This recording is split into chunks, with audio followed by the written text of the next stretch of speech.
गैर सरकारी संस्था के तौर पर वक्फ के पास देश में सबसे ज्यादा जमीनें और संपत्तियां हैं। क्या आपको मालूम है कि किन राज्यों में वक्फ के पास कितनी ज्यादा संपत्ति है और किन शहरों में वक्फ के पास सबसे ज्यादा उपयोग की जमीनें हैं?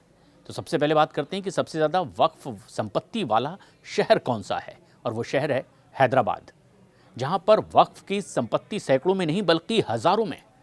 हैदराबाद में वक्फ के पास 77,000 प्रॉपर्टी है और इसीलिए इस शहर को भारत का वक्फ कैपिटल भी माना जाता है।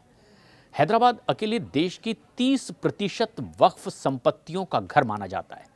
हैदराबाद में वक्फ के पास ये बड़ी प्रॉपर्टीज हैं। मक्का मस्जिद, और ये मस्जिद 400 साल पुरानी है और इसके पास 10 एकड़ से भी ज़्यादा ज़मीन है। चार मीनार के आसपास की कमर्शियल दुकानें, इसकी सालाना करोड़ों रुपए में आय होती है।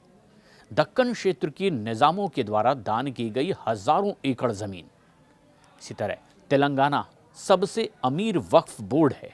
देश में तेलंगाना और आंध्र प्रदेश में वक्फ के पास करीब 1,20,000 संपत्ति है। तेलंगाना का वक्फ बोर्ड देश का सबसे अमीर वक्फ बोर्ड है। आंध्र प्रदेश के पास शाही मस्जिद कुर्नूल जैसी संपत्ति है, जो कि 200 साल से भी ज़्यादा पुरानी है, ऐतिहासिक संपत्ति है। कडप्पा अनंतपुर में भी कृषि योग्य ज़मीन वक्फ के पास में है। तेलंगाना वक्फ बोर्ड की सालाना आय 500 करोड़ रुपए है। आंध्र प्रदेश में 85% वक्फ की ज़मीन ग्रामीण इलाके में है। अब ऐसे में बड़ी बात यह कि पहले नंबर पर कौन सा राज्य आता है जिसके पास वक्फ की सबसे ज़्यादा संपत्ति है?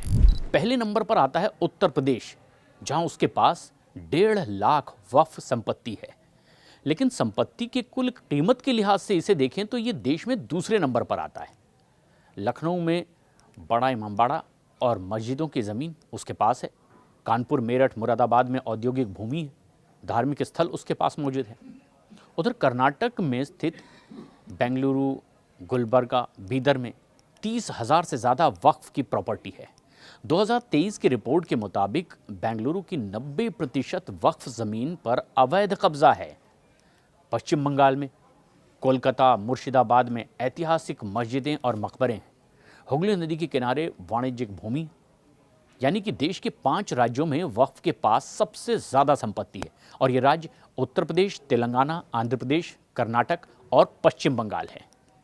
सबसे ज़्यादा कीमती वक्फ बोर्ड की ज़मीन कहाँ है, कौन सा शहर है, ये जानना ज़रूरी है। तो हैदराबाद, जो कि तेलंगाना में, मक्का मस्जिद परिसर के अनुमान के मुताबिक यहाँ पर 5,000 करोड़ रुपए से ज़्यादा की ये संपत्ति। चार मीनार के आसपास की दुकानें भी हैं। हर साल 50 करोड़ रुपए से ज़्यादा इसका किराया आ जाता है। दिल्ली की अगर बात करें तो जामा मस्जिद और आसपास की ज़मीन वक्फ की है। 3,000 करोड़ रुपए से ज़्यादा की ये संपत्ति है। निज़ामुद्दीन दरगाह के क्षेत्र में भी होटल्स और दुकानें हैं, जो एक बड़ा आय का जरिया।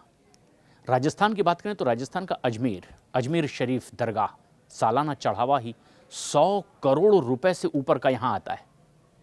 बात अगर मुंबई की करें तो यहाँ हाजी अली की दरगाह है। देश और दुनिया से लोग यहाँ पहुँचते हैं। समुद्र तट के पास ये प्रीमियम ज़मीन है। कुछ और रोचक तथ्य भी। तेलंगाना का वक्फ बोर्ड देश का सबसे अमीर बोर्ड है, जिसकी संपत्ति का कुल आकलन 1 लाख करोड़ रुपए से भी ज़्यादा आंका गया है। उत्तर प्रदेश में वक्फ ज़मीन का 40% हिस्सा कृषि योग्य है, खेती किसानी के ही काम का है, जिससे बोर्ड को बड़ी आय भी होती है। उधर केरल में वक्फ संपत्तियों का प्रबंधन सबसे ज़्यादा पारदर्शी माना जा रहा है। 75% वक्फ संपत्तियों का वास्तविक मूल्य सरकारी रिकॉर्ड से कहीं ज़्यादा है और इसीलिए ये तमाम वो संपत्तियां हैं जिस पर वक्फ का अधिकार है और एक बड़ी आय का स्रोत भी है।